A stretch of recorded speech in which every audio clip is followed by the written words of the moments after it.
नमस्कार बच्चों, हिंदी की कक्षा में आप सभी का स्वागत है। बच्चों, आज हम जो पाठ करने वाले हैं उसका शीर्षक है क्या निराश हुआ जाए। बहुत सी ऐसी परिस्थितियां हमारे सामने आ जाती हैं जब हमें लगता है नहीं, सब कुछ लुट रहा है या सब कुछ गायब हो रहा है। तो क्या ऐसी परिस्थितियों में लेखक पूछते हैं कि क्या निराश हुआ जाए। लेखक हजारी प्रसाद द्विवेदी हमसे यह प्रश्न पूछते हैं। प्रश्न के ही आधार पर इस पाठ का शीर्षक रखा गया है कि क्या निराश हुआ जाए। बहुत सी ऐसी घटनाएं घट रही हैं हमारे आसपास जो निराशा देती हैं, जो कहीं ना कहीं हमें दुखी करती हैं। तो लेखक प्रश्न करते हैं कि क्या निराश हुआ जाए। चलिए आगे देखते हैं कि इस पाठ में क्या चीज़ है। बच्चों, इस पाठ में हम एक आशावादी दृष्टिकोण देखेंगे, सीखेंगे। ये एक निबंधात्मक पाठ है। निबंध किस प्रकार से किसी विषय पर लिखे जाते हैं और साथ ही साथ एक आशावादी दृष्टिकोण दिखलाते हुए कि कैसी भी परिस्थितियां हो उसमें हमें निराश नहीं होना चाहिए, देखना है। तो चलिए आगे चलते हैं। ये जो पूरा पाठ है एक विचार प्रणाली के आधार पर है कि मनुष्य के अंदर ये दिमाग में चलते रहता है, क्या हुआ, कैसे हुआ, कहाँ, कैसे, किससे, कौन सी गलतियां हुई, अच्छाइयां हुई। तो मनुष्य ये सब कुछ सोचता है और उसके अंदर एक विचार प्रणाली विकसित होती है। कैसे होती है? इन प्रश्नों के माध्यम से, किससे, कैसे, क्यों, कहाँ, ये जब सारी बातें वो सोचता है उसके दिमाग में एक मानसिक धारणा बनती है मनुष्य के, और वो विचारधारणा जो है वो विचार को जन्म देती है। विचार हमारे दिमाग में आते जाते रहते हैं, कभी वो हमें आशा प्रदान करते हैं तो कभी निराशा। मेरा मन कभी कभी बैठ जाता है। मन का बैठ जाना मतलब निराश हो जाना। मेरा मन कभी कभी बैठ जाता है। समाचार पत्रों में ठगी, डकैती, चोरी, तस्करी और भ्रष्टाचार के समाचार भरे रहते हैं। इन समाचारों को पढ़ करके, इन नकारात्मक समाचारों को पढ़ करके लेखक का मन बैठ जाता है और हम सब का भी मन बैठ जाता है, उदास हो जाता है कि आखिर क्यों इतना सब गलत हो रहा है समाज में, देश में। तो हमारा मन बैठ जाता है। इस बैठे हुए मन का क्या करें? चलिए आगे वाले पन्ने पर देखते हैं। मेरा मन कभी कभी बैठ जाता है। समाचार पत्रों में चोरी, डकैती, ठगी, भ्रष्टाचार के ये सब देखो बच्चों, इसके चित्र दिए गए हैं। भ्रष्टाचार, कुछ काम करवाना है तो भाई कुछ मुट्ठी सुट्ठी गरम करो। दूसरी तरफ तस्करी, इन दिनों हम लोग सुन रहे थे दवाइयों की, जरूरीमंद दवाइयों की, ऑक्सीजन इत्यादि की तस्करी, समाज में कालाबाजारी हो रही थी, चोरी की, डकैती, चलते हुए लोगों के गले के चैन, मंगलसूत्र इत्यादि छीन लिए जाते हैं। चोरी, डकैती यानी सरेआम बैंक जाके लूटना इत्यादि डकैती कहते हैं उसको। ठगना अर्थात साधु सन्यासी का रूप धारण करके ठग लेना, या बहुत सारे ऐसे लिंक भेजे जाते हैं कि जिस लिंक पर आप टच करते हैं, स्क्रीन टच करते हैं, सो उस लिंक के आधार पे आपके मोबाइल की सारी जानकारी किसी ठग तक पहुंच जाती है। तो ये सारी चीज़ें हमारे समाज में हो रही, जिसको सुन करके देख करके हमारा मन बैठ जाता है।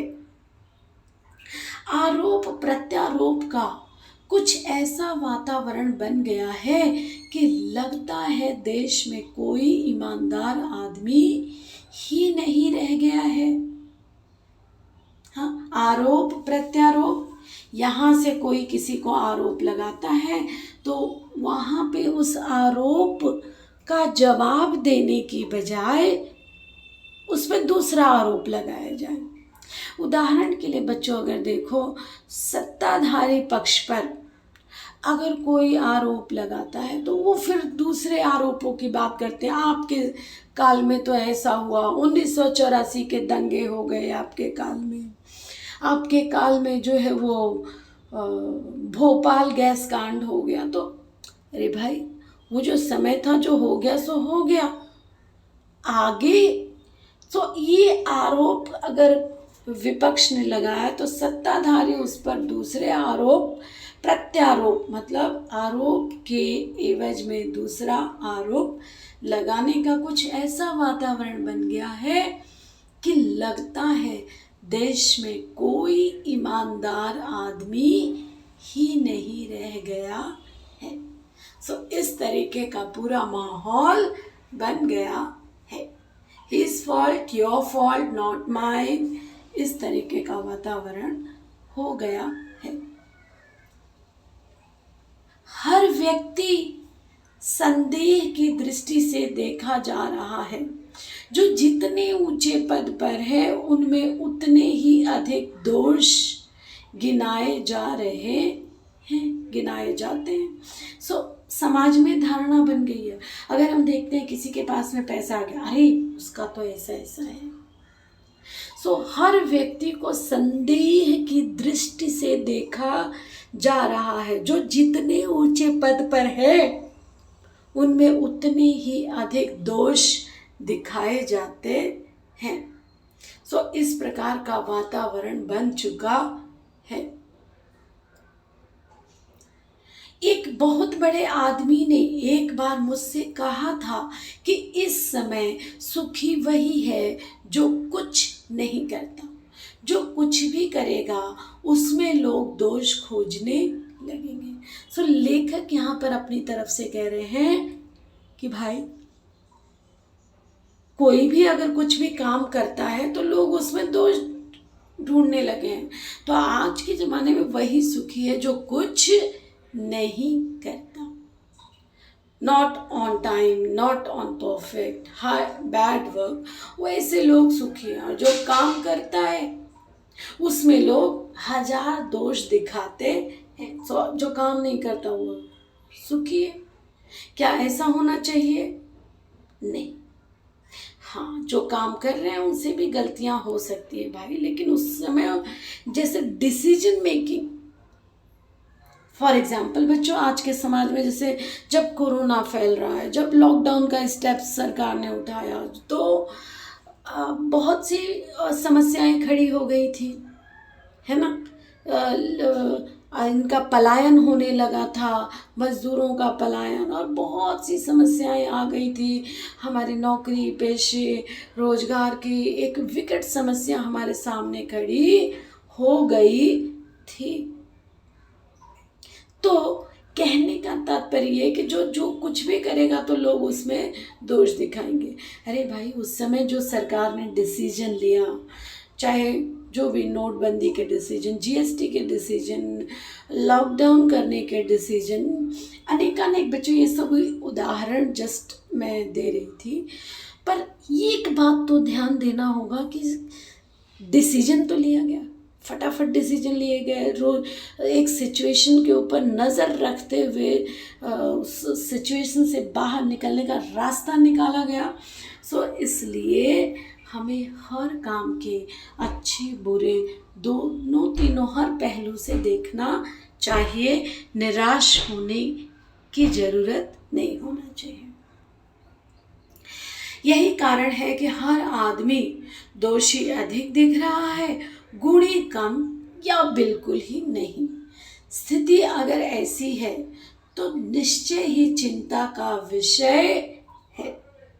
दोषी अधिक दिखाई दे रहे हैं और गुणी कम। क्या यही भारतवर्ष है? लेखक हजारी प्रसाद द्विवेदी हम प्रश्न करते हैं कि क्या यही भारतवर्ष है जिसका सपना तिलक ने और गांधी ने देखा था? रविंद्रनाथ ठाकुर, जिन्हें टैगोर भी कहा जाता है, और मदन मोहन मालवीय का महान संस्कृति सभ्य भारतवर्ष कौन से अतीत, किस अतीत के गह्वर में डूब गया? अतीत यानी पास्ट, जो बीत गया। पास्ट पूर्व काल के, गह्वर यानी गहराई में। सो किस गहराई में डूब गया? हाँ, ये देखिए हमारा देश जो है वो रविंद्रनाथ टैगोर, मदन मोहन मालवीय, महात्मा गांधी, तिलक, तो ये हमारी सांस्कृतिक ऊंचाई वाले लोग रहे जिन्होंने सत्य, अहिंसा, धर्म, प्रेम, धर्म को महत्व दिया। तो क्या वो भारतवर्ष डूब गया? लेखक कहते हैं नहीं, मेरा मन मानने को तैयार नहीं है। आर्य और द्रविड़, हिंदू और मुसलमान, यूरोपीय और भारतीय आदर्शों की मिलन भूमि है ना बच्चों। हमारे देश में अनेक धर्मों के लोग, अनेक मानने वाले संप्रदायों के लोग मिलजुल कर एकता के साथ रहते हैं। तो क्या उस एकता की मिलन भूमि, मानव महासमुद्र, क्या सूख ही गया है? मेरा मन कहता है ऐसा हो नहीं सकता।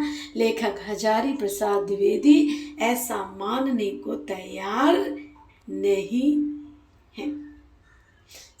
बच्चों, आज मैं यहीं पर विराम देती हूँ। आज के लिए आपको मैं एक काम दे रही हूँ कि पाठ निकालिए, एक अपनी नोटबुक में एक नया पन्ना लीजिए और उस नए पन्ने को लेकर के पाठ का नाम, लेखक का नाम, मार्जिन में ऊपर डेट डालिए और थोड़ा संवारने का, अपनी नोटबुक का पहला पन्ना संवारने का काम आज के दिनांक में आप करेंगे। धन्यवाद बच्चों, आपका दिन मंगलमय हो।